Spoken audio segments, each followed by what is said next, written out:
Hoy Bes, makinig ka muna dahil mukhang pati ang mga lolo, lola, estudyante at pati na yung mga dambuhalang korporasyon sa China ay may bagong kinababaliwan at hindi ito yung typical na viral dance challenge sa TikTok kundi isang AI agent na kung tawagin ay OpenClaw. Akala mo siguro ay isa lang itong hamak na app pero promise, ang tanong na talaga ngayon ay hindi na kung gaano ito kasikat kundi sino ba talaga ang pagsisilbihan nito sa huli, ikaw ba o yung mga nasa itaas na mahilig mag-monitor.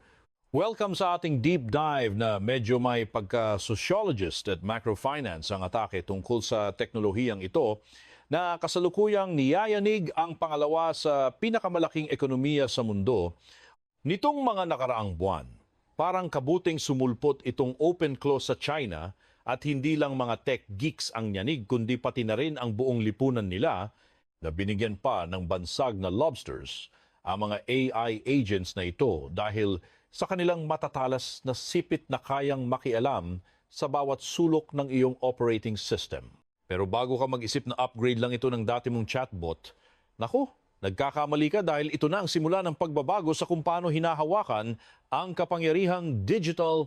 Ang pinagkaiba kasi ng OpenClaw sa mga nakasanayan nating chatbots ay ang kakayahan nitong gumalaw at hindi lang basta pumutak. Hindi lang siya puro salita, gawa rin siya bes.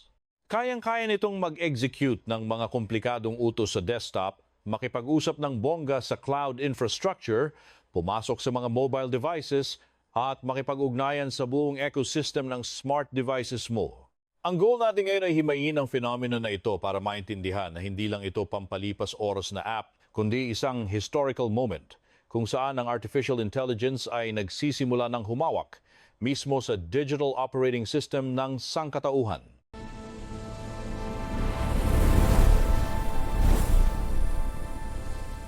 Huwag mong isipin na itong pag-usbong ng OpenClaw ay nagmula lang sa kung saang dimensyon dahil ang totoo, nakabaon ang mga ugat nito sa isang ekonomiya at lipunang sagad na ang pagiging digital sa China kung saan pati ang pagbili ng kwek-kwek o pagbabayad ng buwis ay dumadaan sa fiber optic cables. Ang pagkakaroon ng digital hands tulad ng OpenClaw ay may mas malalim na kahulugan kaysa sa mga boring na financial reports ng mga tech companies. Kung titingnan natin sa lente ng sosyolohiya, saksihan natin ang paglipat ng kapangyarihan mula sa tao patungo sa mga algorithm agents na ito. Isipin mo, kapag ang isang retiradong lolo ay kaya nang mag-utos sa isang AI agent na buksan ang banking app, mag-compare ng interest rates, mag-transfer ng pera, at mag-save ng resibo sa pamamagitan lang ng voice command, mukhang convenience lang ito, di ba? Pero kapag daan-daang milyong tao na ang gumagawa niyan ng sabay-sabay at ang mga agents na ito ay nag-uusap sa loob ng isang higanting cloud system, yan na ang tinatawag nating pagbuo ng isang bagong social superstructure. Itong lobster fever na ito ay lumilikha ng dambuhalang data ng ating mga kilos, hindi lang text, kundi mga logic-based workflows na talagang mapapaisip ka kung sino ba ang may hawak ng mapa ng lahat ng galaw na ito. Kapag ang AI ay nagsimula ng kumilos sa digital system, ibig sabihin nito ay binabago na rin ito ang daloy ng kapital, impormasyon at pati na ang mga desisyon sa pamamahala ng ekonomiya.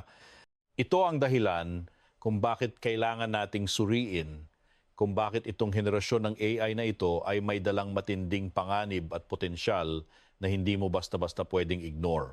Para talaga nating mag-gets ang essence ng OpenClaw revolution, kailangan nating itapon ang mga lumang pananaw natin sa AI. Sa loob ng maraming taon, nakasanayan na nating isipin ang AI bilang isang utak na nakakulong. Sa loob ng isang glass box, matalino nga, kayang sagutin ang mga mahihirap na math problems pero wala namang silbi pagdating sa pagpiit ng tornilyo o pagbukas ng pinto. Ang OpenClaw ang bumasag sa glass box na iyan, binigyan nito ang algorithm ng mga digital na sipit para direktang makialam sa totoong mundo sa pamamagitan ng software layers. Ang pagsabog nito sa China ngayon ay dala ng dalawang bagay, ang walang katapusang kuryosidad ng mga consumers at ang matinding pagnanais ng mga dambuhalang korporasyon na i-optimize ang lahat. Kapag ang AI ay hindi na lang nagpapayo kundi gumagawa na mismo, tinatamaan na nito ang pinaka-core ng power structure sa modernong lipunan. Ang kapangyarihan Sa madaling salita ay ang kakayahang mag-execute ng desisyon. Ang isang teknolohiya na kayang mag-execute para sa tao sa bilyon-bilyong devices ay isang tool na kayang bumuo o sumira ng social order. Kaya bes, huwag mong tingnan ang OpenClaw bilang ChatGPT 2.0 lang. Tingnan mo ito bilang isang invisible na workforce na unti-unting pumapasok sa bawat selula ng digital economy, handang baguhin ang takbo ng buong bansa. Dito tayo sa usapang pundasyon, kailangan nating himayin ang pagkakaiba ng structure ng isang tradisyonal na chatbot at ng isang OpenClaw-style AI agent. Ang chatbot ay parang isang sophisticated na answering machine lang linear ang takbo, limitado ang galaw, pasok ang text, proseso ng wika, labas ang text. Para siyang isang matalinong tao na bulag, bingi at paralisado na nakikipag-usap lang sa pamamagitan ng mga papel na isinusuksok sa ilalim ng pinto. Hindi mo pwedeng utusan ang isang lumang chatbot na pumasok sa internal system ng kumpanya mo, kumuha ng Q3 financial report, i-compare sa stock market data, tapos i-email sa board of directors. Iyan ang technical wall na hindi kayang tawirin ng mga large language models nang walang tulong at malalim na integration ng third-party tools. Sa macro perspective, ang limitasyong ito ang nagpapanatili sa chatbot as isang safe na tool. Kahit pa mag-imbento siya ng fake news, ang epekto ay hanggang sa isip lang ng nagbabasa. Hindi siya direktang magdudulot ng physical change o pagbabago sa status ng mga infrastructure networks. Itong pagiging passive na ito ang nagsilbing safety barrier ng mga naunang henerasyon ng AI. Pero itong OpenClaw-style agent, nako, ibang usapan na dahil ang architecture nito ay sadyang ginawa para makawala sa box. Hindi lang siya marunong mag-Tagalog o English, naiintindihan din niya ang user interface UI, ang structure ng mga files, at kung paano nag-uusap ang mga software applications. Ang agent na ito ay kayang igalaw ang mouse cursor mo, mag-click ng icons, magbukas ng maraming apps ng sabay-sabay, mag-fill up ng mga komplikadong forms at pagtahi-tahiin ang iba't ibang tools para matapos ang isang multi-step workflow. Kayang-kaya niyang magtrabaho ng tuloy-tuloy sa desktop ng isang office worker, isync ang data sa cloud at mag-send ng notification sa mobile ng manager. Sa mata ng macrofinance, ang kakayahang ito ang nagpapalit sa AI mula sa pagiging consultant patungo sa pagiging operator. Ang panganib o ang tinatawag nating creative destruction ng OpenClaw ay nasa kakayahan nitong magkaroon ng autonomy sa loob ng digital environment. Kapag binigyan mo ng authority ang isang agent na gumawa ng tasks, parang binigyan mo na rin siya ng susi para makialam sa daloy ng data at kapital. Kaya niya mag-trade ng stocks based sa algorithm, i-automate ang supply chains, at i-manage ang mga smart contracts nang hindi na kailangan ng pakikialam ng tao sa bawat maliit na step. Dahil sa paglipat na ito mula sa pag-iisip patungo sa pagkilos, kailangan nating irepaso ang ating mga teorya sa cybersecurity at risk control. Sa isang masalimuot na economic network, bawat digital action ay pwedeng mag-trigger ng butterfly effect. Ang isang AI agent na kayang mag-coordinate ng maraming tools ay may kakayahan ding gumawa ng malawakang system errors kung ang algorithm ay nagkamali o na-manipulate. Higit pa rito, ang architecture ng OpenClaw ay hinahayaan siyang matuto mula sa kanyang environment, kaya kaya niyang i-adjust ang kanyang mga steps para maabot ang goal. Itong flexibility na ito ay isang double-edged sword, bes. Sa magandang side, pinalalayan nito ang mga tao mula sa mga boring at paulit-ulit na trabaho na nagpapataas ng productivity sa level na hindi pa natin nakikita dati. Pero sa kabilang banda, lumilikha ito ng mga black boxes sa operasyon kung saan hindi na masundan o maintindihan ng tao ang bawat hakbang ng algorithm. Kapag ang isang AI system ay may kakayahan ng magdesisyon at agad itong i-execute sa mga digital platforms, ang linya sa pagitan ng controller at ng tool ay unti-unti nang lumalabo at medyo nakakatakot iyon. At ito ang pinaka-importanting point para ikonekta ang teknolohiya sa usapin ng kapangyarihan. Habang mas may kakayahang kumilos ang isang teknolohiya, mas nagiging mahalaga ito para sa mga pribadong negosyo at pati na sa gobyerno. Para sa mga kumpanya, Ang AI na marunong gumalaw ay isang money-making machine na nagpapababa ng gastos sa tao at nagpapalaki ng serbisyo ng halos libre. Para naman sa gobyerno, ang isang AI na kayang pumasok sa ilalim ng operating system, magbasa ng mga proseso at i-automate ang surveillance tasks ay isang wet dream para sa total management. Ang kakayahan ng OpenClaw na kumilos ay ginagawa itong isang tunay na tool ng kapangyarihan. Hindi lang nito nire-reflect ang digital world, kundi binabago nito ang mundo base sa mga pre-programmed instructions.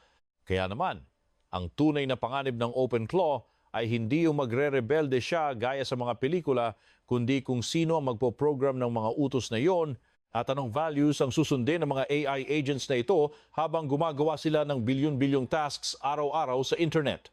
Ito ang perpektong tulay para lumipat tayo mula sa technical analysis patungo sa paghimay sa social control structures. Ang tanong ngayon, bakit ba ang China ang naging pinakamatabang lupa para sa pagsabog ng AI agent technology na ito na mas mabilis pa kaysa sa ibang bahagi ng mundo? Sa usapang Sociology of Technology, hindi ito tsamba lang. Ang unang dahilan ay ang mahigit isang dekada ng pagbuo ng China ng isang siksik na digital ecosystem na nakapaligid sa mga super apps. Ang mga tao sa China ay hindi nakatira sa watak-watak na apps. Nakatira sila sa loob ng mga higanteng ecosystem tulad ng WeChat o Alipay, kung saan lahat ibula sa pag-chat, pag-order ng pagkain, pagbili ng plane tickets, hanggang sa pag-loan sa bangko ay nangyayari sa iisang platform lang. Itong concentration ng data at malalim na API integration ang naging perpektong petri dish para sa mga AI agents. Imbis na mahirapang mag-connect ng 10-10 apps na may magkakaibang security standards gaya sa West, ang isang OpenClaw agent sa China ay kailangan lang kumapit sa ilang super apps at boom, kontrolado na niya ang halos buong digital life ng isang tao. Ang infrastructure na ito ang nagtanggal sa technical friction, kaya mga agents ay nakakapag-execute ng mga komplikadong galaw ng sobrang swabe. Ang pangalawang factor ay nasa DNA na mismo ng mga big tech giants sa China. Malayo sa kultura ng mahabang academic research sa ibang bansa, ang big tech sa China ay kilala sa pagiging mabilis at ruthless pagdating sa commercialization. Mayroon silang nakakatakot na kakayahan na i-package ang mga komplikadong teknolohiya para maging madaling gamitin at viral na produkto. Noong lumabas ang konsepto ng AI na kayang mag-execute ng tasks, ang mga kumpanyang gaya ng Baidu, Tencent, Alibaba at ByteDance ay agad nagpakawala ng libu-libong engineers para gawin itong mga plugins, virtual assistants sa phone at cloud services para sa mga negosyo. Hindi sila naghihintay na maging perfect ang tech. Nilalabas nila agad sa market, kumukuha ng feedback sa milyon-milyong users at paulit-ulit na inaayos sa bilis na hindi kayang sabayan ng mga international rivals. Ang tindi ng kompetisyon sa loob ng China ang pumupuwersa sa kanila na laging maghanap ng bagong armas para hindi iwanan ng users, at ang OpenClaw ang ultimate weapon sa panahon ng personal automation. Dahil dito, nagkakaroon ng positive feedback loop. Habang mas ginagamit, mas tumatalino ang tech at mas bumibilis ang pagtanggap ng lipunan. Pangatlong factor ay ang phenomenon na tinatawag nating FOMO at ang tech gold rush mentality. Sa mga nakaraang dekada, nakita ng lipunang Chino kung paano yumaman ang mga tao dahil lang sa pagsabay sa tech waves gaya ng e-commerce at mobile payments. Itong collective memory ng mabilisang pagyaman ay lumilikha ng isang invisible pero matinding pressure. Noong lumitaw ang AI agents, walang kumpanya mula sa mga factory sa Shenzhen hanggang sa mga investment funds sa Shanghai ang gustong mapag-iwanan. Ang kombinasyon ng ambisyon, pagnanais na umasenso at takot na malalaos ay nagresulta sa dambuhalang investment at experiments. Ang mga lokal na gobyerno ay nagpapaligsahan sa pagbibigay ng subsidies para sa mga AI agent startups. Ang mga universidad ay nagmamadaling magbukas ng courses sa prompt engineering. Pati na ang mga retirado ay sumasali sa mga group chats para matutong gumamit ng lobsters para i-manage ang kanilang mga maliit na investments. Itong gold rush na ito ang nagbibigay ng social energy para mabilis na ma-integrate ang OpenClaw sa lahat ng aspeto ng buhay. Pwede nating i-summarize ang phenomenon na ito sa isang mahalagang obserbahan. Ang China ay hindi laging naunang mag-imbento, pero sila ang pinakamagaling sa paggawa ng isang laboratory invention para maging isang mass movement at industrial war. Kinukuha nila ang isang original idea, itatapon sa apoy ng isang market na may bilyon-bilyong tao at perpektong digital infrastructure, at papanday nito para maging isang matalas na tool na kayang baguhin ang lipunan. Ang pagtanggap sa OpenClaw ay hindi lang basta pag-install ng bagong software. Ito ay proseso ng pag-absorb ng teknolohiya sa pinaka-structure ng bansa.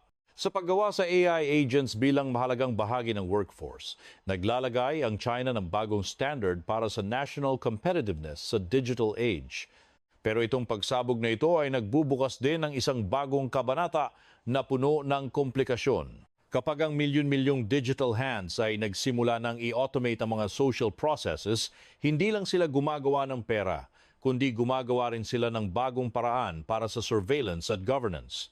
Pagpasok natin sa pinaka-core ng issue, kailangan nating ilipat ang tingin mula sa mga bonggang social trends patungo sa mga sikretong mekanismo ng kapangyarihan.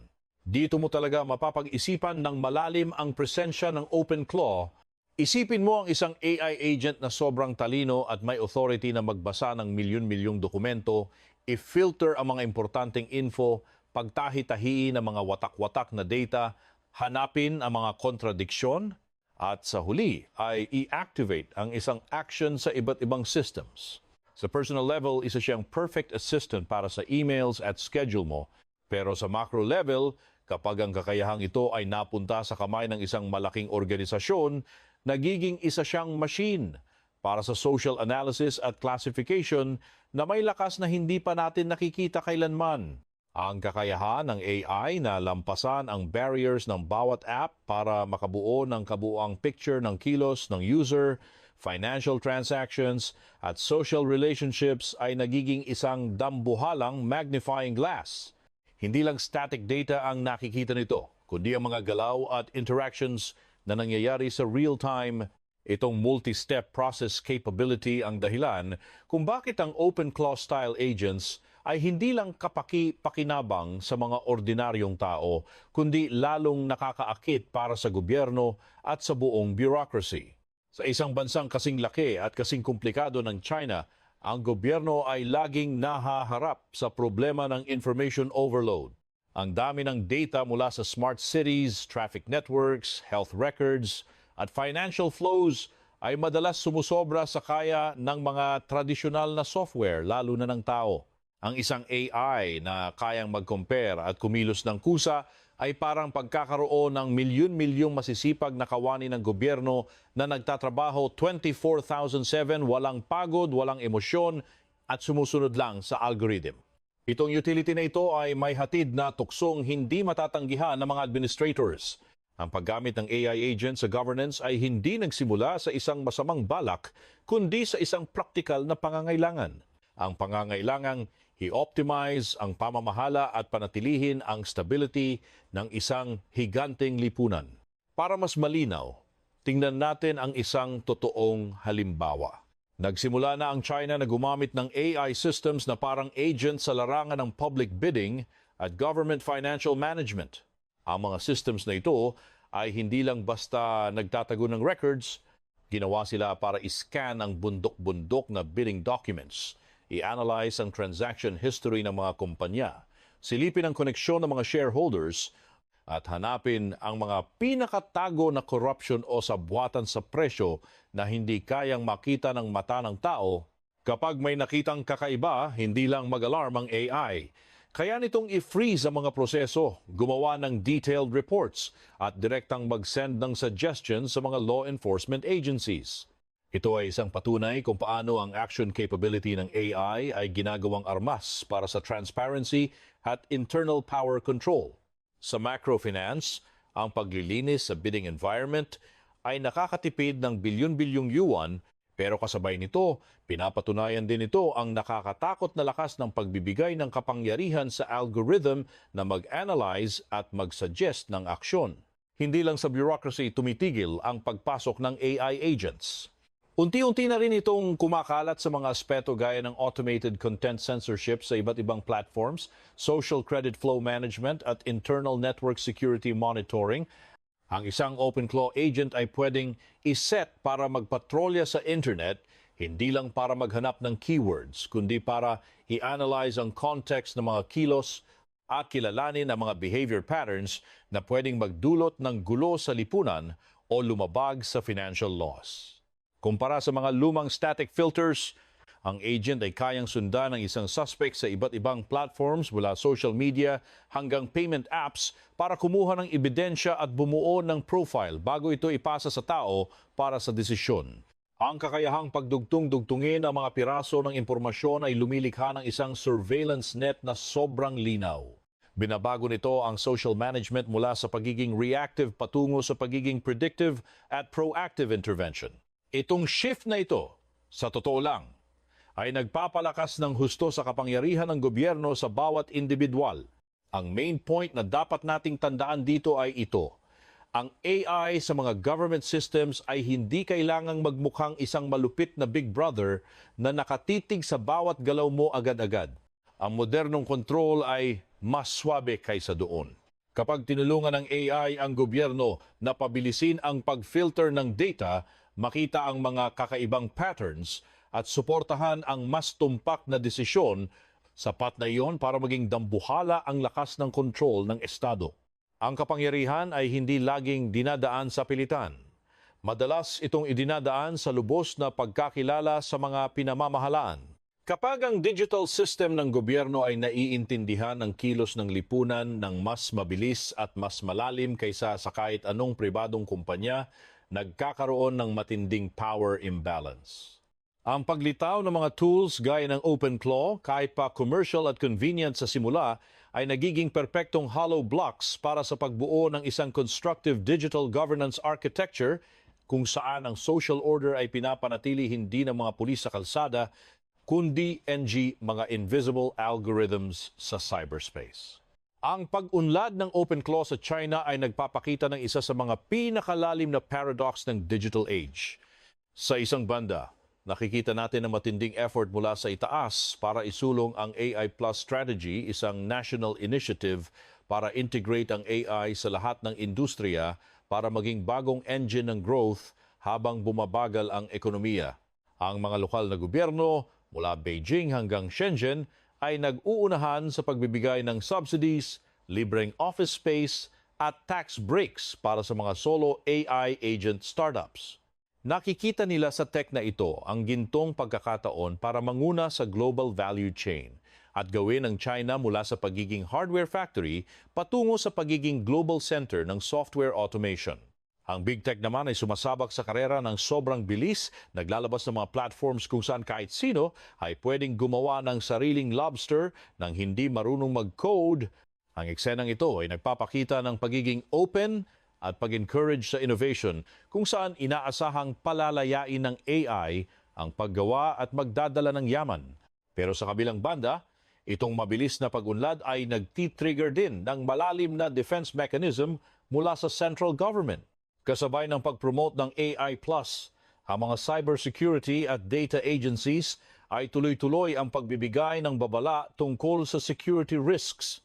Alam nila na ang isang AI agent na kayang kumilos ng kusa, kumuha ng data at makipag-ugnayan sa iba't ibang digital environments ay isang bangungot pagdating sa security at content control.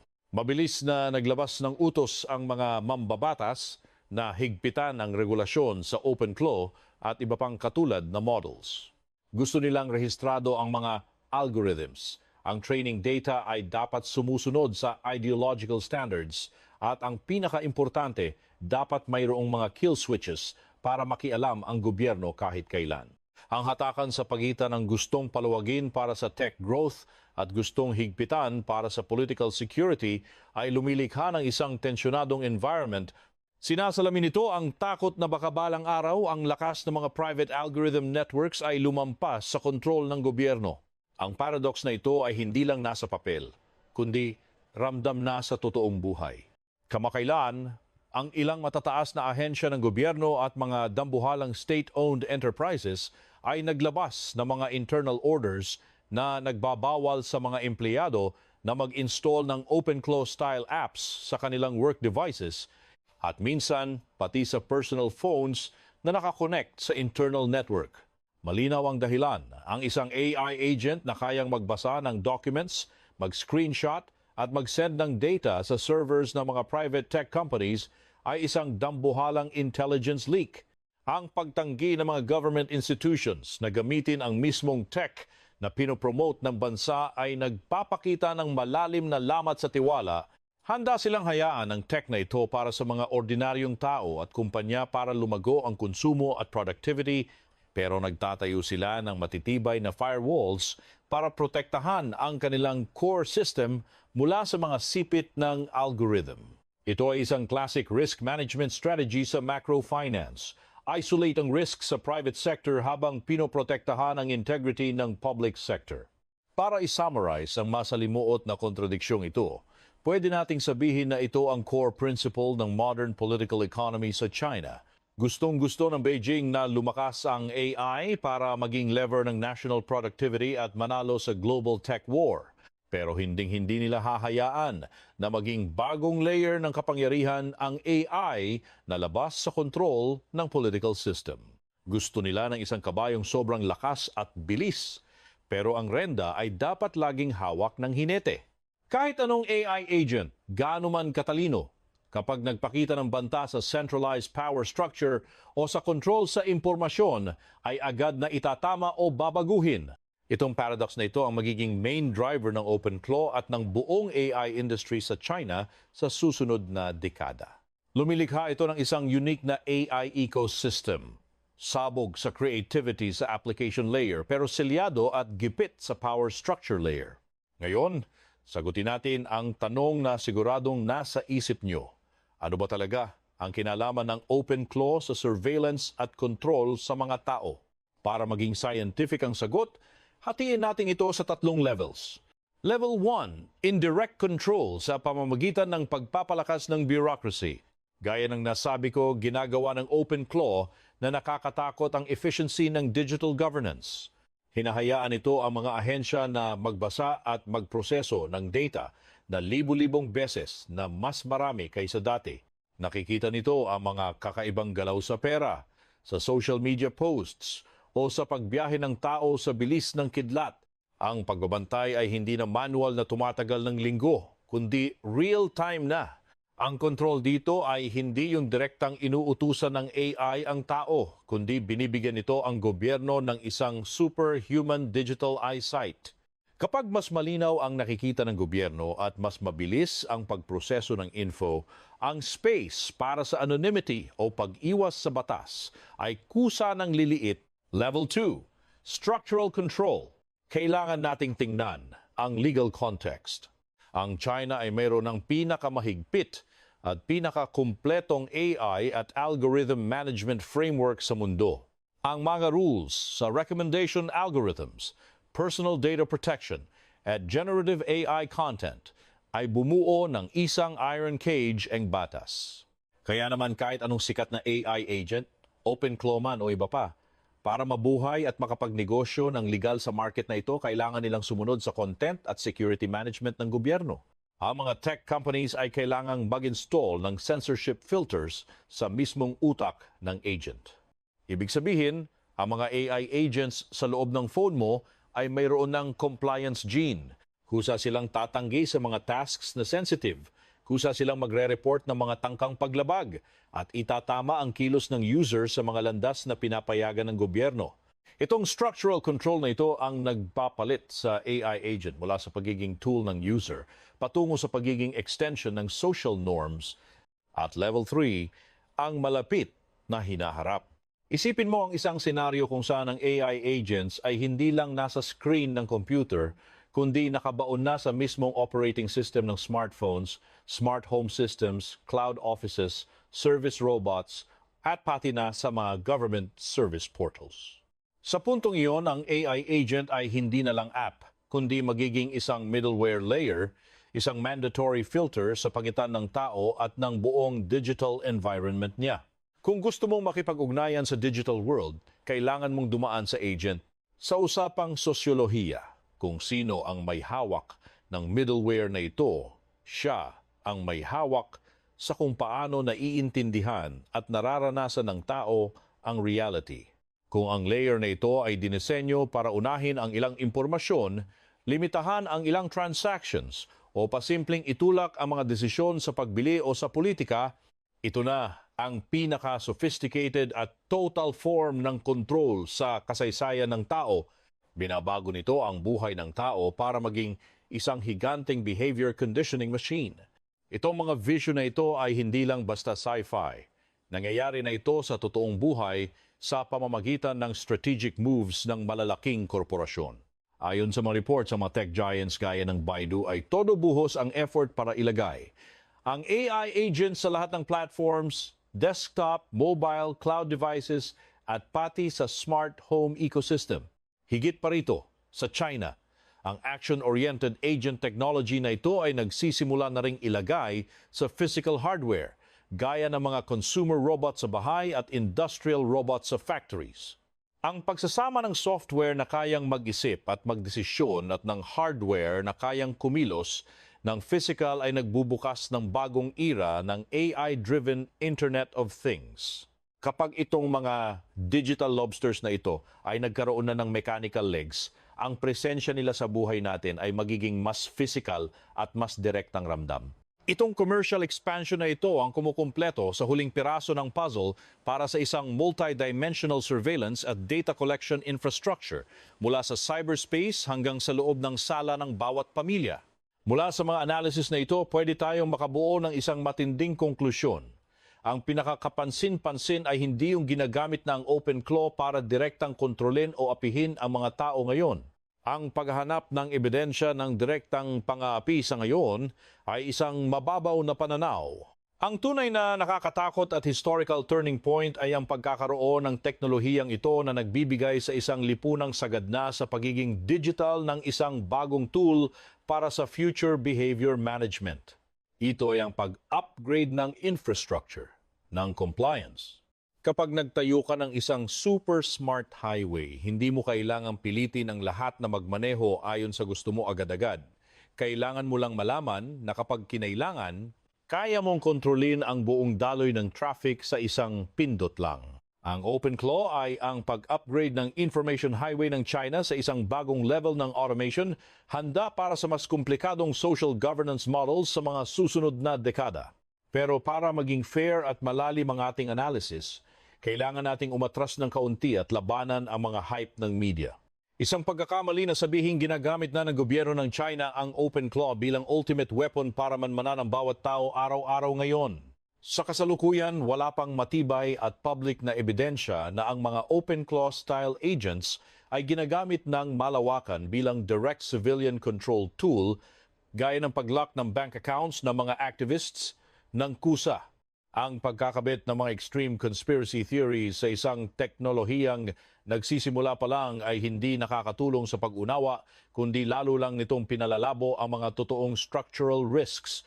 Ang tech sa stage na ito ay nakikipagbuno pa sa sarili nitong technical barriers gaya ng AI hallucinations o ang pagiging unstable ng mga komplikadong multi-step processes. Ang totoong picture na nakikita natin sa China ngayon ay umiikot pa rin sa ekonomiya at market. Ito ay isang pure commercial fever, kung saan ang mga startups ay nakakakuha ng milyon-milyong dolyar na investment, ang mga korporasyon ay nag-aagawan sa users at ang mga negosyo ay naghahanap ng paraan para i-automate ang trabaho para makatipid. Isa itong higanting social experiment sa interaction ng tao at machine. Kasabay nito ang mga efforts ng gobyerno na maglagay ng security barriers na nakikita sa mga warnings at restrictions sa paggamit nito sa mga government offices. Ito ang mga typical na senyales ng isang bagong tech cycle, kung saan ang kasakiman ng market ay nauuna sa pagsasaayos ng batas. Kung titingnan mo ng maigi, ang OpenClaw sa ngayon ay mas mukhang tool para kumita ng pera kaysa tool para mamahala. Ang mga macrofinance investors ay tinitingnan ang value ng mga kumpanyang ito base sa supply chain optimization at customer service, hindi sa social surveillance. Pero Mga bes, dahil hindi pa tayo nakakarating sa pinaka-dark na senaryo na iyon, kaya ang kwento ng Open Claw sa ngayon ang pinaka-interesante at decisive. Mayroon tayong pribilehiyo na makita ang unang yugto, ang pundasyon ng isang teknolohiyang may kapangyarihang baguhin ang mundo. Sa kasaysayan ng teknolohiya, ang political path ng isang system ay laging napapagdesisyonan sa mga unang hakbang na ito. Ang paraan kung paano dinesenyo ang mga algorithms ngayon, kung paano nakipagkompromiso ang big tech sa gobyerno tungkol sa data privacy ngayon, ang magtatakda ng rules ng digital society sa susunod na 50 taon. Ang pagkontra sa hype ay hindi nangangahulugang maging kampante tayo. Ibig sabihin nito, kailangan nating maging alerto sa paggalaw ng mga invisible power architectures. Ang commercial fever ngayon ay bulalang sa ibabaw. Ang daloy sa ilalim ay ang proseso kung paano unti-unting kinakain ng higanteng governance system ng China ang teknolohiyang ito. Para tapusin ang usapang ito, kailangan nating balikan ang tunay na value ng event na ito. Ang Open Claw sa China ay hindi lang dahil mas matalino o mas magaling itong magtagalog kaysa sa chatbot mo. Kung doon lang iyon, madali lang itong makakalimutan. Sa dami ng software updates, kapansine-pansin ito at dapat talagang pag-isipan ng mga researchers sa buong mundo dahil pinakawalan ito sa isang power system na bihasa na sa pag-manage ng lipunan gamit ang digital infrastructure. Sa ganitong environment, ang isang AI na marunong kumilos, marunong humawak, at marunong makialam sa ibang systems ay haharap sa isang matinding choice. Kailangan niyang pumili ng panig. Huhubugin ba siya para pagsilbihan ng user para sa walang katapusang profit ng kapitalismo o sa huli ay itatama siya para maging perpektong turnilyo sa makinarya ng gobyerno? Sa China, ang kasaysayan ng internet ay nagpakita na sa atin kung kaninong panig ang laging nananalo. Ang pag-usbong ng mga AI agents gaya ng Open Claw ay hindi lang bagong chapter sa computer science, kundi isang pressure test sa mga social governance models. Naglalagay ito ng precedent na dapat pagmasdan ng buong mundo. Dahil kahit sa East o West, ang intersection ng tech at power ay laging may pagkakatulad. Pwede nating tapusin ito sa isang katotohanang napatunayan na sa bilyon-bilyong tao sa China. Sa bansang iyon, ang isang bagong tech, gaano man ito ka-revolutionary, ay hindi lang dapat makahanap ng users at market para mabuhay. Dapat din itong makahanap ng ligtas na pwesto, tamang role, at lubos na pagsunod sa pinakamataas na kapangyarihan. Kung hindi ito makakasama sa control system, itatapon ito. Ang Open Claw ay kasalukuyang naghahanap ng pwestong iyon at ang resulta nito ang magsasabi kung ano ang magiging kahulugan ng digital freedom sa ika-25 na siglo. Salamat sa pakikinig sa ating deep dive. Manatiling mapagmatyag dahil ang future ay kasalukuyang isinusulat gamit ang mga automated lines of code ngayon mismo. Para magets nyo ang lala ng banta na ito, kailangan nating silipin ang economic picture ng Pilipinas. Ang BPO industry ay hindi lang basta negosyo. Ito ang mismong dugo na nagpapatakbo sa ekonomiya ng bansa na nag-aambag ng halos 8% ng ating GDP at nagbibigay ng trabaho sa mahigit 1.3 milyong Pilipino. Isipin nyo na lang yung mga mall at office buildings sa Bonifacio Global City o Makati na parang laging Pasko dahil sa dami ng ilaw gabi-gabi. Hindi lang yan puro desk at computer, diyan kumukuha ng pangkain ng milyon-milyong pamilya. Diyan humuhugot ng lakas ang real estate industry. At diyan nanggagaling ang dolyar na nagpapanatili sa halaga ng piso sa international market. Pero itong sobrang pagdepende natin ang siyang magiging mitsa ng ating pagbagsak kapag ang isang ekonomiya ay nakasandal lang sa iisang industriya. Anumang tech shock na tumama diyan ay magdudulot ng domino effect na kayang magpabagsak sa lahat. Tinatawag itong digital Dutch disease ng mga ekonomista kung saan ang sobrang focus natin sa BPO ay naging dahilan para makalimutan nating paunlarin ang manufacturing at iba pang core tech industries. Ngayong niyayanig na ng AI ang pundasyon ng BPO, ang buong economic structure ng Pilipinas ay sasailalim sa pinakamatinding stress test sa kasaysayan. Ang dating alas ng Pilipinas sa BPO ay nabuo sa 3 bagay. Una, yung galing natin sa mga repetitive tasks na tambak-tambak. Mula data entry, content moderation, hanggang sa pag-copy-paste ng medical records, ang ating mga kabataang manggagawa ang nagsilbing walang pagod na data processing machine para sa mga global corporations. Pangalawa, yung customer support. Salamat sa impluwensya ng Amerika, ang mga Pinoy ay may neutral accent at likas na hospitality, kaya tayo ang naging go-to call center ng mga telco, bangko at retail companies sa West. Pangatlo, yung mga back-office operations gaya ng basic accounting, HR at level 1 IT support. Naisip ng mga multinational companies na makakatipid sila ng hanggang 60% kung ililipat nila ang mga trabahong ito sa Pilipinas dahil sa baba ng palitan ng pera at cost of living dito. Klasikong labor arbitrage ito kung saan win-win situation ang lahat sa era ng Globalization 2.0. Pero tandaan nyo, gagana lang ang modelong ito hanggat tao pa rin ang pinakamura at pinaka-efficient na machine para gawin ang mga trabahong ito. Noong nagsisimula pa lang ang AI revolution, parang naka-drugs ang BPO industry sa sobrang kampante.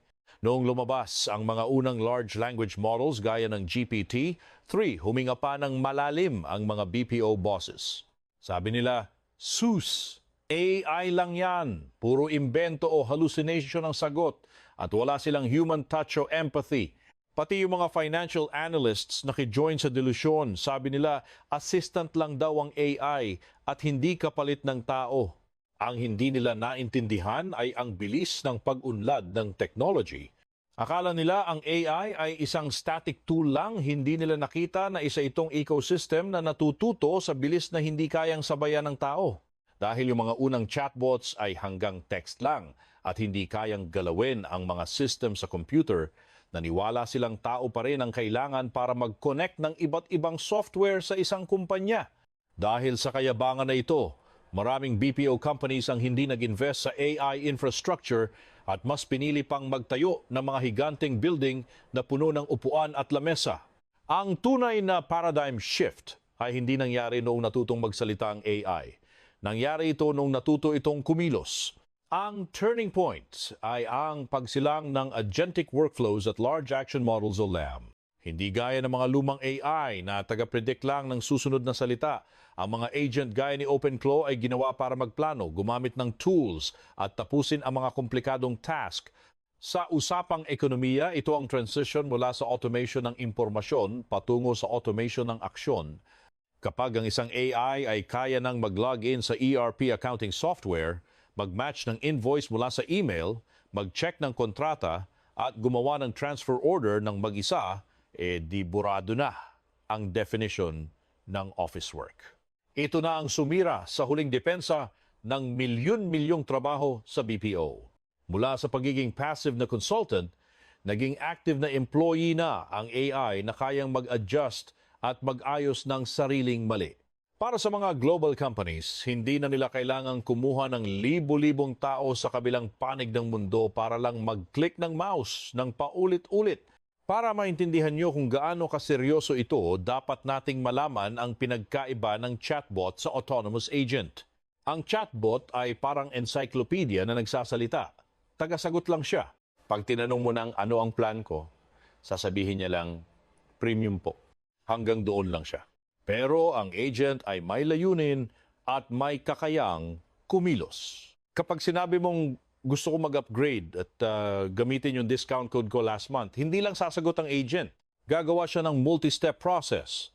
Papasok siya sa transaction history para i-verify ang code, kokonekta sa payment API para kwentahin ang babayaran, babaguhin ang status ng plan mo sa server, add max a SendNG invoice sa email mo. Ang core difference dito ay agency o yung kapangyarihang mag-decide. Ang agent ay may malay sa digital environment, nakakagawa ng logic-based decisions, at kayang galawin ang ibang software. Kung ang chatbot ay pinalitan lang ang manual, ang agent ang pumapalit sa mismong kamay at utak ng empleyado. Tingnan natin ang loob ng isang AI agent gaya ng OpenClaw para makita nyo kung bakit nakakatakot ito para sa BPO.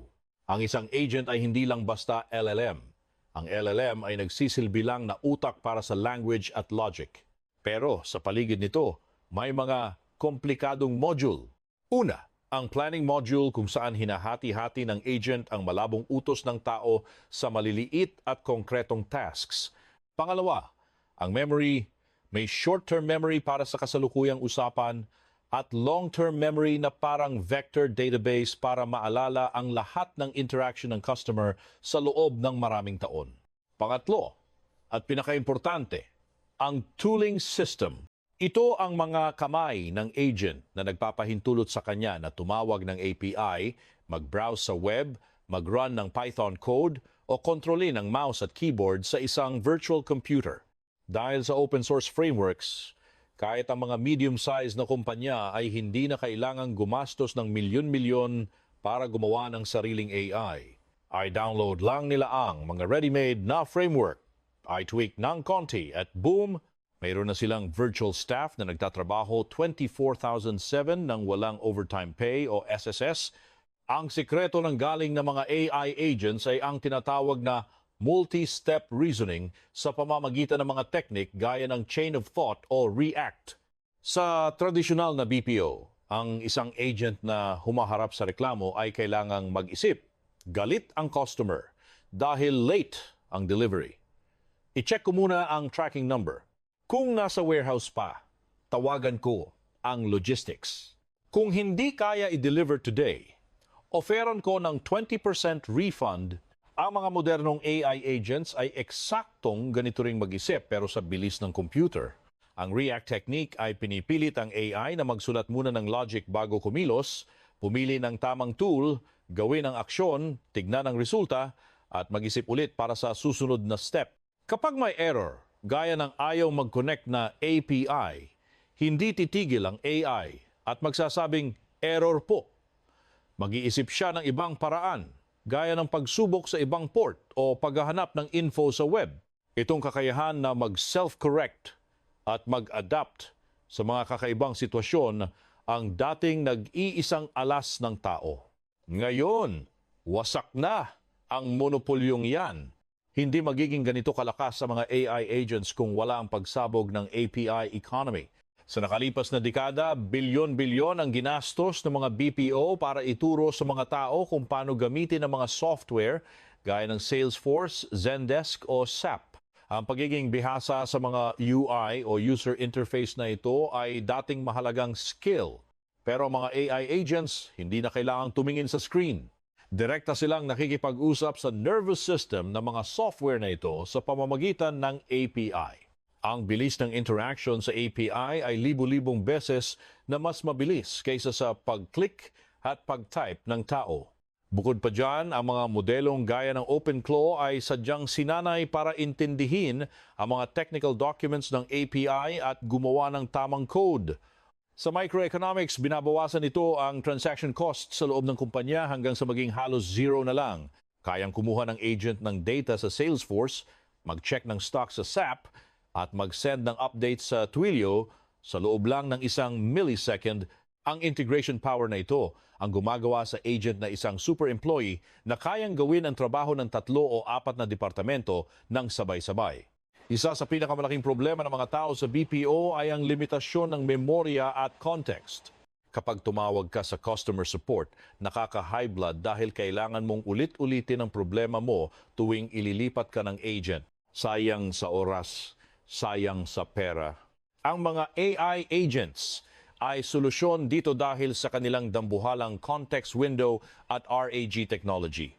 Ang mga modernong model ay kayang magbasa at makaalala ng milyon-milyong token ng data nang sabay-sabay parang binasa mo ang buong history ng email at recordings ng customer sa loob ng maraming taon sa loob lang ng ilang segundo. Gamit ang vector databases, kayang hugutin ng agent kahit ang pinakamaliit na detalye na nabanggit mo 3 taon na ang nakakaraan para lang maging personal ang usapan nyo ngayon. Ang perpektong memoryang ito ay hindi napapagod, hindi nagre-resign, at walang turnover rate na siyang sakit sa ulo ng BPO industry. Kapag gumamit ang kumpanya ng AI, bumubuo sila ng isang permanenteng asset ng kaalaman na lalong tumatalino sa bawat usapan. Ito ang competitive advantage na papatay sa tradisyonal na outsourcing model. Kung gusto niyo makita ang future ng BPO, Tumingin kayo sa China dahil sa kanilang demographic crisis kung saan kumakaunti ang mga bata at tumataas ang sahod, wala silang choice kundi maging pioneer sa paggamit ng AI agents sa mga kumpanya. Imbes na mag-outsource sa Southeast Asia, gumagamit sila ng mga internal agent systems. Mula Alibaba, Tencent, hanggang sa mga fintech startups, may malaking eksperimento na nangyayari doon.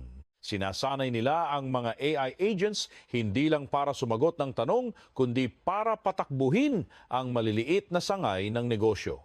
Halimbawa, sa cross-border e-commerce, ang mga agent na ang nag-analyze ng market trends, nagsusulat ng product description sa iba't ibang lengguwahe, nag-optimize ng ads, at nag-aayos ng mga refund. Malinaw ang mensahe, ang automation ay hindi na lang option para lumaki ang kita, kundi isang survival command para manatiling buhay ang produksyon habang nauubos ang mga tao. At kung ano ang ginagawa sa China ngayon, asahan nyo na magiging global standard na yan bukas. Ang mga resulta mula sa China ay sadyang nakakalula para sa kahit sinong BPO manager. Ayon sa mga internal financial reports, ang gastos para matapos ang isang multi-step customer service process ay bumagsak mula sa average na 15 dolyar kada oras ng tao patungo sa 15 sentimo na lang para sa bawat task na ginawa ng Agent API, isang 99% na bawas sa gastos. Bukod pa dyan ang First Contact Resolution o FCR, yung KPI, na sukatan kung naayos ba agad ang problema sa unang tawag pa lang ay tumaas ng 40% kumpara sa pinakamagaling na tao. Ang mga agent ay hindi na de-depress kapag minumura ng customer, hindi nakakalimot sa mga bagong promo, at walang fat finger errors o pagkakamali sa pag-type. Sa macroeconomics, pinapatunayan ito ang isang malupit na katotohanan.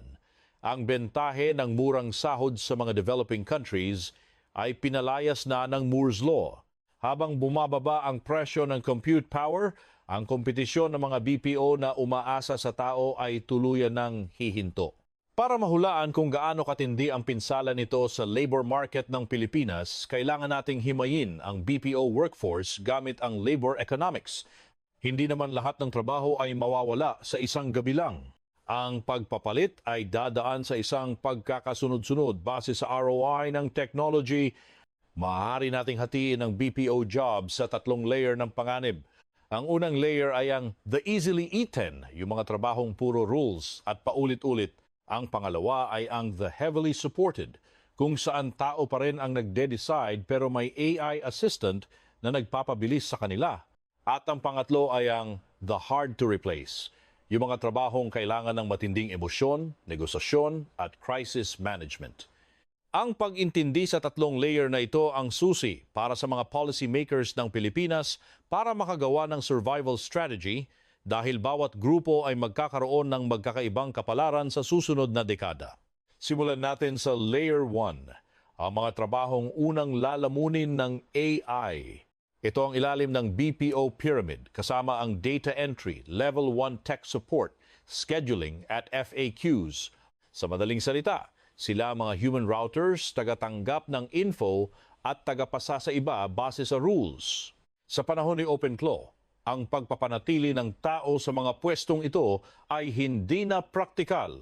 Kayang basahin ng AI ang libu-libong handwritten invoices gamit ang OCR, i-classify sila, at input sa ERP nang may 99.9% accuracy sa isang kurap lang.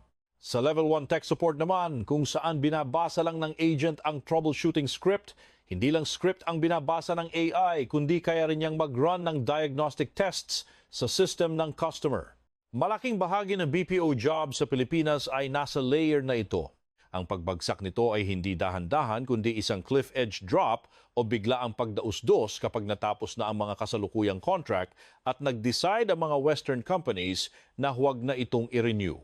Ang epekto nito sa ekonomiya ay lalampas pa sa mga nawalang trabaho sa opisina. Ang BPO industry sa Pilipinas ay may malaking multiplier effect.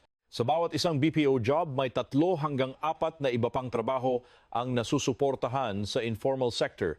Isipin nyo yung mga jeepney driver na naghahatid ng mga night shift workers, yung mga sari-sari store na bukas 24/7 sa tapat ng mga building, yung mga boarding house at pati mga laundry services. Kapag nawala ang mga trabahong ito, ang disposable income ng bagong middle class ay maglalaho rin. Ang daloy ng pera na bumubuhay sa mga microeconomies sa paligid ng mga PEZA zones ay mapuputol. Isang localized recession shock ito. Bukod pa dyan, ang mga Layer 1 jobs na ito ang nagsilbing stepping stone para sa mga kabataang galing probinsya para makapasok sa urban middle class. Ang pagkasira ng unang baitang na ito ng social mobility ay magdudulot ng mas matinding inequality at social unrest sa hinaharap. Pag-akyat naman natin sa Layer 2, nandoon ang mga heavily supported. Ito yung mga trabahong kailangan ng judgment at critical thinking gaya ng B2B sales, account management, level 2 at 3 tech support o basic credit risk analysis. Dito, hindi pa kayang sipain ng AI ang tao dahil sa mga legal risks at pangangailangan ng tiwala sa malalaking transaction.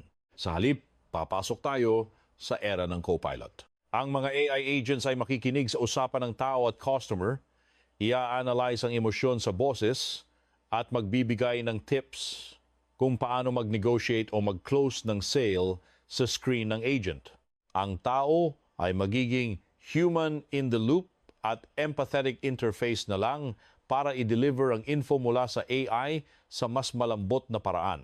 Sa tingin ng marami, safe ang trabahong ito at mas magiging madali pa nga.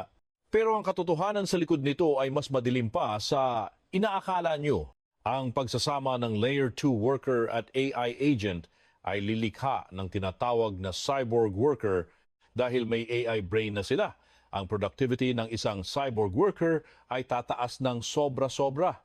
Kaya na nilang humawak ng 5 komplikadong chat nang sabay-sabay mapapababa ang average handling time at mapapataas ang sales conversion. Pero dyan papasok ang productivity paradox. Kung ang isang telco dati ay kailangan ng 100 agents para sa 10,000 tawag at ngayon dahil sa AI, ang bawat agent ay kaya nang gawin ang trabaho ng 5, ang math ay simple pero malupit. 20 cyborg workers na lang ang kailangan. Yung 80 pwesto ay magiging redundant na. Ang pagtaas ng productivity ng bawat tao ay hindi magre-resulta sa mas maraming trabaho, kundi sa isang malupit na tanggalan. Ang mga agents na hindi marunong gumamit ng AI o walang galing sa pakikipag-usap ay mabilis na mawawala sa mapa. May mga optimistang ekonomista na binabanggit ang Jevons Paradox para pakalmahin ang mga tao. Sabi nila noong 19th century, noong naging efficient ang paggamit ng uling, hindi bumaba ang consumption kundi lalo pang tumaas dahil naging mura ito. Sa BPO, ang argument nila ay kapag naging mura at efficient ang customer service dahil sa AI, mas maraming kumpanya ang mag-offer ng support, kaya kailangan pa rin ng maraming cyborg workers. Pero may malaking butas ang logic na ito sa era ng autonomous agents. Sa kaso ng uling, kailangan pa rin ng tao para magpatakbo ng mga bagong steam engines. Pero sa BPO, kapag tumaas ang demand, hindi na kailangan kumuha ng bagong cyborg worker. Mag-allocate lang sila ng dagdag na cloud compute para gumawa ng libu-libong kopya ng AI agent. Ang marginal cost ng pag-scale gamit ang AI ay halos zero. Kaya ang Layer 2 workforce sa Pilipinas ay haharap sa matinding pagliit kung saan ang mga pinakamagaling na lang ang maiiwan para mag-manage ng mga super productive systems na ito. At sa wakas, narating na natin ang tuktok ng pyramid. Layer 3 ang mga trabahong hard to replace. Ito ang pinakaligtas sa bagyo ng AI, pero nakakalungkot na ito rin ang pinakamaliit na bahagi ng BPO industry sa Pilipinas. Kasama dito ang mga escalation managers, contract negotiators, remote psychologists, at brand crisis managers. Bakit hirap ang AI dito? Dahil ang mga trabahong ito ay hindi lang base sa logic o SOP. Kailangan dito ng emotional bandwidth at tunay na empathy. Kapag ang isang customer ay nanakawan ng lahat ng ipon sa bank account, hindi niya gustong makarinig ng perpektong boses ng robot na nag-analyze ng insurance terms. Kailangan niya ng karamay, ng buntong hininga ng pag-intindi, at pangako mula sa isang totoong tao. Sa mga sandali ng matinding krisis, ang halaga ng tao ay wala sa bilis ng pag-process ng info, kundi sa kakayahang makihati sa sakit at muling bumuo ng tiwala. Kayang isimulate ng AI ang empathy, pero hindi nila ito nararamdaman. at ang tao ay may biological instinct para malaman kung peke ang kausap nila. Dahil dito, lilitaw ang konsepto ng premium on human connection. Kapag ang AI ay naging sobrang mura at kalat na, ang pakikipag-usap sa tao ay magiging isang luxury good o mamahaling serbisyo. Ang mga kumpanya ay magbibigay ng AI-only support para sa masa. Pero para sa mga VIP customers o sa mga high-end services, maniningil sila ng mas mahal para lang makausap ang isang totoong tao. Ang makipag-usap sa tao ay magiging isang pribilehiyo at tatak ng premium service. Para sa BPO sa Pilipinas, ibig sabihin nito ay ang core value natin ay lilipat mula sa murang lakas paggawa patungo sa high-end empathy. Ang mga agents sa Layer 3 ay hindi mababawasan ng sahod. Sa halip, tataas ang market value nila dahil sila ang magsisilbing mukha at puso ng mga global brands. Pero ang pag-train sa isang data entry clerk para maging isang empathetic crisis negotiator ay hindi magagawa sa loob lang ng ilang linggong training. Kailangan dito ng matinding pagbabago sa soft skills, critical thinking at emotional intelligence.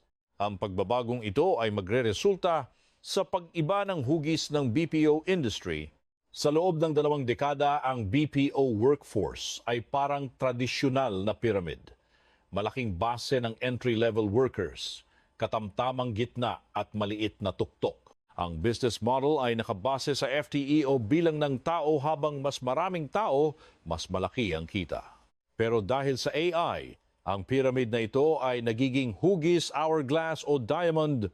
Ang ilalim ay kinakain ng automation, ang gitna ay kumukonti dahil sa cyborg effect, at ang trabaho ay naiipon sa high-level expertise at AI management. Ang pagbagsak ng FTE pyramid ay nangangahulugang kailangang baguhin ng mga BPO companies ang paraan nila ng pagkita ng pera mula sa pagbebenta ng oras ng tao patungo sa pagbebenta ng business solutions o BPaaS. Para sa macroeconomy ng Pilipinas, ang pagbabagong ito ay parang isang time bomb. Tingnan natin ang ating balance of payments. Ang kita mula sa BPO kasama ang remittances ng mga OFW, ang dalawang haligi na sumasalo sa ating trade deficit dahil sa pag-import natin ng langis at pagkain. Kung ang kita sa BPO ay biglang bumagsak dahil mas pinili ng West ang AI agents, haharap ang Pilipinas sa isang matinding current account deficit. Ang piso ay hihina, tataas ang presyo ng mga imported na bilihin at bababa ang purchasing power ng mga tao. Bukod pa dyan, ang libu-libong kabataang may pinag-aralan pero walang trabaho ay magiging malaking pabigat sa social welfare. Ang ating demographic dividend o ang dami ng ating mga kabataan ay baka maging demographic burden kung hindi makakagawa ang ekonomiya ng sapat na high-quality jobs para sa kanila. Hindi lang ito problema ng tech. Ito ay usapin ng national economic security. Sa gitna ng kadilimang ito, may isang tanong. Magagamit pa ba natin ang ating alas na English? Ang kasaysayan natin sa ilalim ng Amerika ay nag-iwan sa atin ng economic moat sa customer service. Pero pinatag na ng AI ang moat na iyon. Ang voice synthesis at real-time translation ngayon ay hindi lang marunong mag-English. Kaya nilang gayahin ang tono at emosyon ng customer at kaya nilang magsalita ng British English, Spanish o French nang walang kahirap-hirap. Ang galing sa lengguwahe ay hindi na exclusive sa tao. Naging basic software feature na lang ito. Kapag ang English ay naging commoditized o parang asukal na lang na kahit saan meron, hindi na pwedeng ibenta ng Pinoy worker ang pag-e-English bilang main product. Ang labanan ay lumipat na mula sa lengguwahe patungo sa logic at system management. Kung magaling ka lang mag-English, papalitan ka ng AI na perpektong mag-English. Pero kung alam mo kung paano kontrolin at i-optimize ang AI na yan, ikaw ang magiging lodi sa bagong era. Ang transition na ito ay nangangailangan ng bagong skill set. Ang mga BPO workers sa future ay hindi na tatawaging customer service representatives kundi AI agent managers o prompt engineers. Ang trabaho nila ay hindi na ang sumagot ng email, kundi ang mag-supervise ng isang hukbo ng AI agents na gumagawa noon. Sila ang mag-analyze kung bakit pumalya ang AI sa isang usapan, maghahanap ng butas sa vector database at mag-adjust ng prompts para hindi na maulit ang mali. Sila ang magiging AI quality assurance para siguraduhin hindi nagha-hallucinate ang AI o lumalabag sa rules. Ito ay paglipat mula sa doing patungo sa managing. Sa ekonomiya, itinataas nito ang manggagawa sa value chain. Pero ang barrier to entry dito ay mas mataas.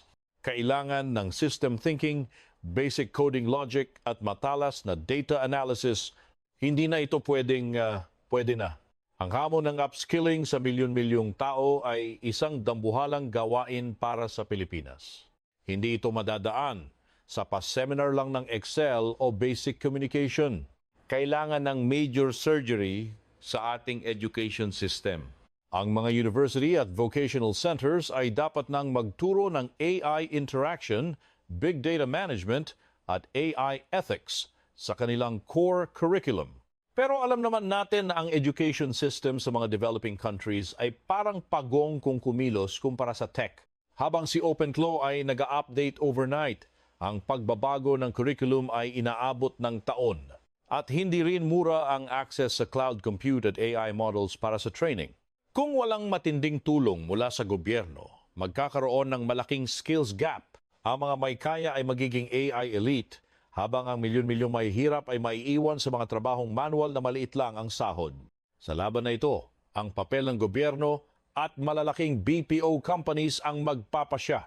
Ang PESA at DTI ay hindi na pwedeng umasa sa murang sahod para makaakit ng FDI. Sa halip, dapat nilang baguhin ang tax incentives para hikayatin ang mga kumpanya na magtayo ng R, D at AI Centers of Excellence dito sa Pilipinas.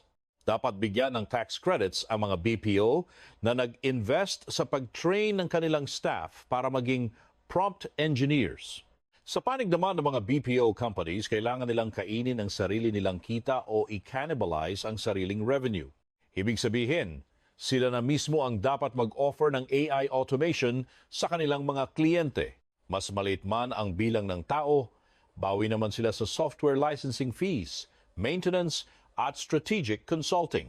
Kailangan nilang mag-evolve mula sa pagiging manpower provider patungo sa pagiging strategic tech partners.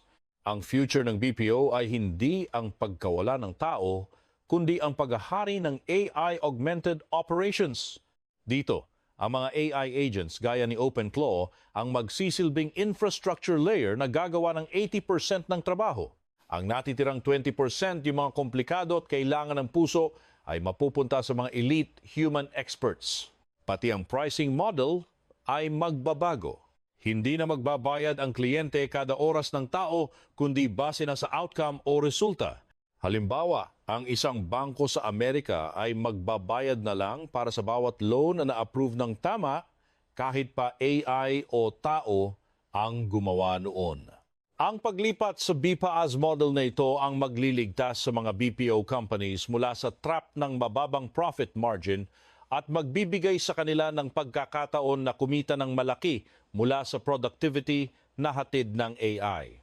Ito lang ang tanging paraan para lumago ang kita habang kumakaunti ang headcount. Ang kailangan gawin ng Pilipinas ay simple lang sabihin pero mahirap gawin.